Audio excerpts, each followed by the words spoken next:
The clouds drift over the oculus.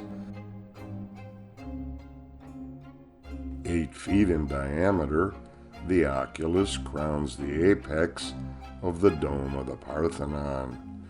It's a triumph of ancient Roman engineering. Beneath the rotunda, the walls are adorned with wonderful marble, niches, columns, and artwork. Today, it's the most perfectly preserved and beautiful building left to us from Roman antiquity. It was built in 125 AD. It's been a Catholic church since 609. Group choirs from around the world are allotted a brief period of time to sing inside the wonderful building.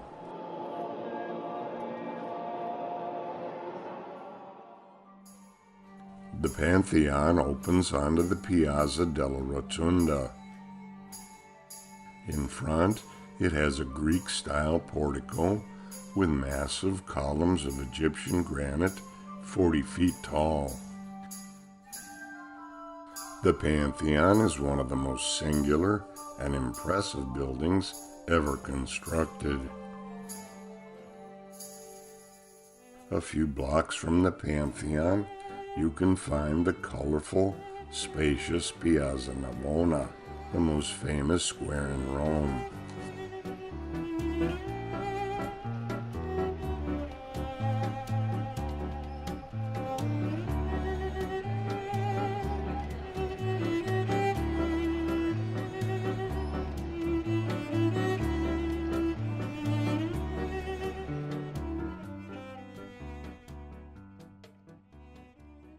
At night, lively crowds frequent open-air cafes.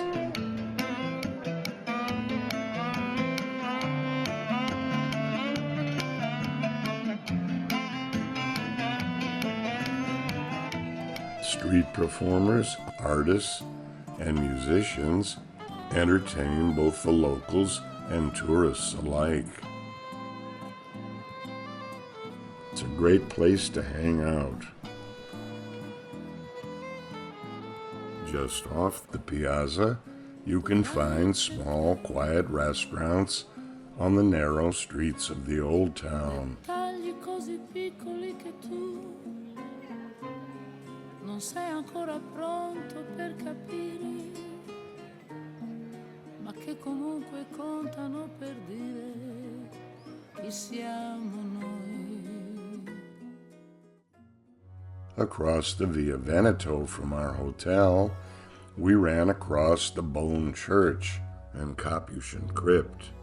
In the old days, the friars were buried without coffins, and their bones dug up after 30 years and added to the decorative displays.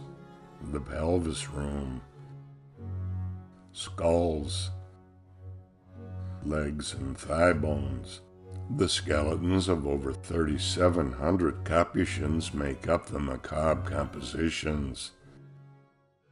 The Spanish Steps are the longest and widest staircase in Europe. At the top, the 16th century church, Trinita de' Monti. At the bottom, the Piazza di Spagna, with the fountain of the longboat, sculpted by the Berninis, father and son. Across the piazza, the Via Condati, famous for its luxury emporiums. Che non ha senso tirar fuori commenti perché cerchiamo insieme tutto il bello della vita. in un momento che non scappi tra le dita e dimmi ancora tutto quello che mi aspetto già, che il tempo esiste perché esiste il tempo che verrà.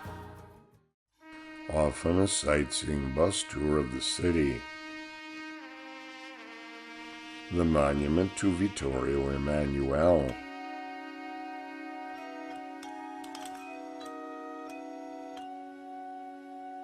The Teatro Marcello.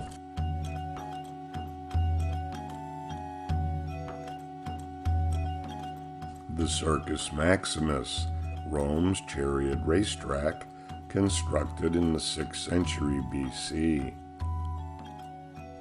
It's flanked on one side by the ruins of the Caracalla Baths.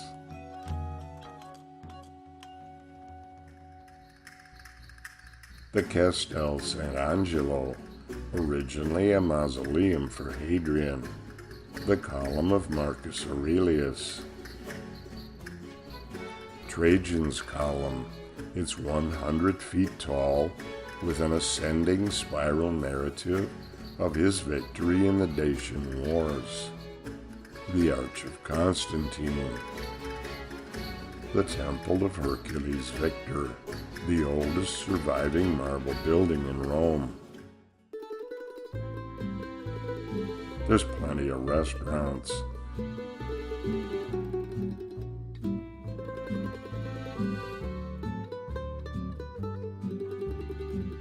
I love fish, and here's my favorite place to go, Rinaldi's, and my buddy Andrea. Very much.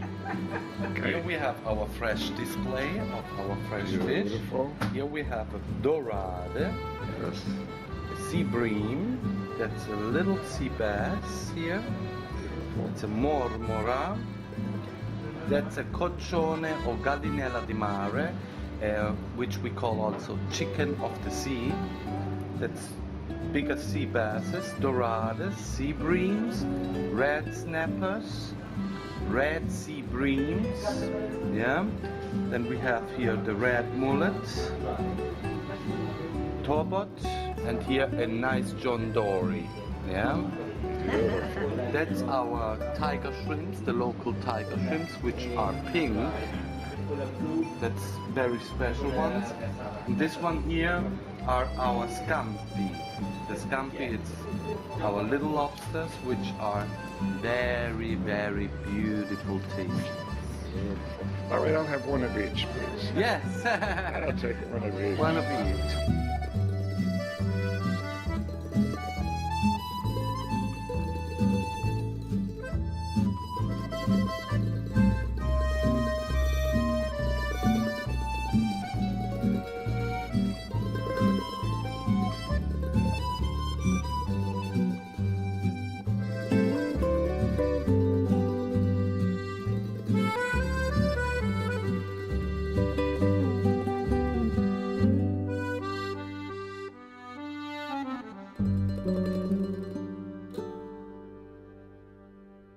Probably the single most iconic structure that remains from ancient Rome is the Colosseum. It's 2,000 years old, and it's still the largest standing amphitheater in the world. It could seat 65,000 people. Crowds came to see gladiators fight to the death. There were animal hunts, executions, reenactments of famous battles, dramas, and maybe even mock naval engagements on the flooded floor of the arena. Beneath the floor, the hypogeum contained tunnels and cells which housed the animals, criminals, and gladiators for the shows. The Colosseum's south side collapsed during the Great Quake of 1377. The building is only 1/3 its original size. It's been robbed of its stones and the iron pulled from its walls over the centuries, but it's still colossal. Leonardo da Vinci. We went into an exhibit featuring models made from the drawings of his futuristic inventions. Most were never realized during his lifetime in the 15th century.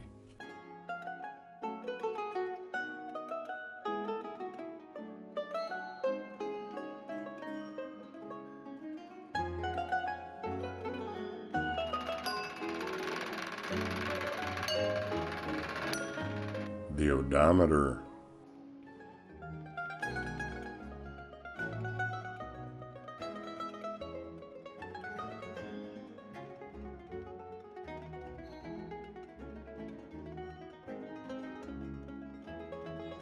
ball bearings.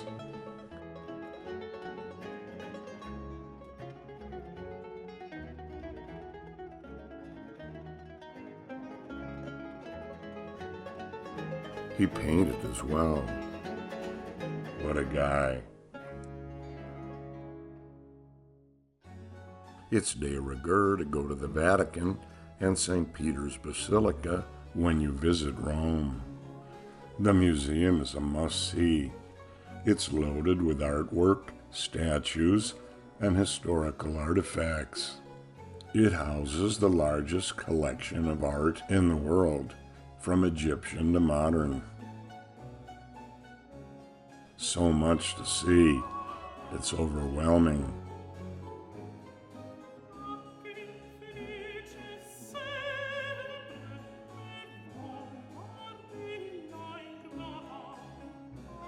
And miles to walk.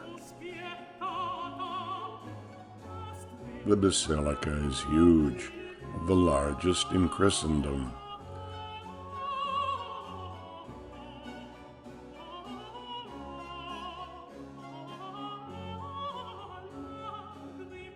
To me, it comes across as kind of austere.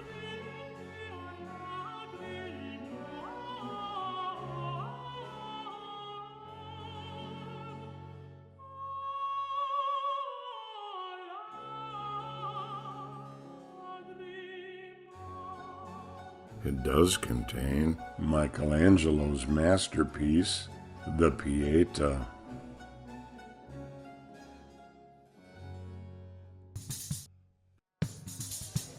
Just walking around, there's plenty to see.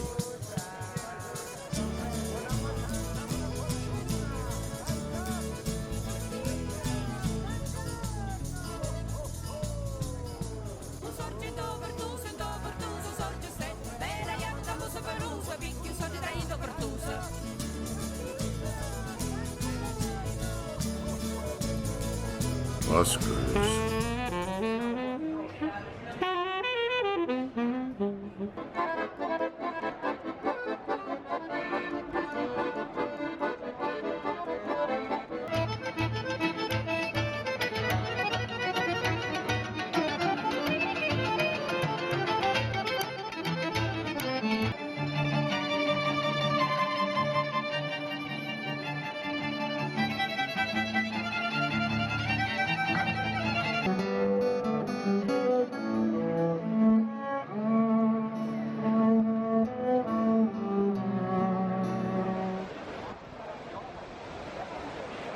On my first trip to Rome years ago, I was out walking, turned a corner, and ran smack dab into the Trevi Fountain.